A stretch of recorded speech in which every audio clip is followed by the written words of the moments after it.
భారీ అంచనాలు ఉన్న వరుస వాయిదాలతో ఫ్యాన్స్ ను ఇబ్బంది పెట్టిన సినిమా కింగ్డమ్. విజయ్ దేవరకొండ హీరోగా గౌతమ్ తిన్ననూరి దర్శకత్వంలో రూపొందుతున్న ఈ మూవీ జూలై 4న రిలీజ్ కావాల్సి ఉన్న సడన్ గా వాయిదా పడింది. ఫైనల్ గా జూలై 31న రిలీజ్ చేస్తున్నట్టుగా ప్రకటించారు makers. Most awaited Harihara Veeramallu release విషయంలోనూ క్లారిటీ వచ్చేసింది.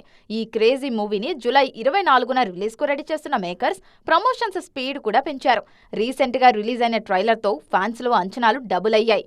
ప్రభాస్ హీరోగా తెరకెక్కుతున్న horror comedy the Raja Saab release కు కూడా డేట్ లాక్ చేశారు.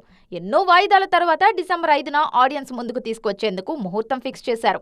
అయితే ఇలా అన్ని సినిమాలు సస్పెన్స్ కు తెరదించుతుంటే ఒక్క చిరంజీవి మాత్రం ఇంత కన్ఫ్యూజన్ ను క్యారీ చేస్తున్నారు.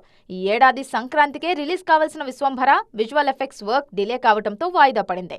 అప్పటి నుంచి రిలీజ్ డేట్ విషయంలో ఎలాంటి అప్డేట్ ఇవ్వలేదు మేకర్స్. ఆగస్టు సెప్టెంబర్ అన్న టాక్ వినిపిస్తున్నా అఫీషియల్ గా అయితే క్లారిటీ రాలేదు. మరి ఇప్పటికైనా మెగా టీమ్ క్లారిటీ ఇస్తుందేమో చూడాలి.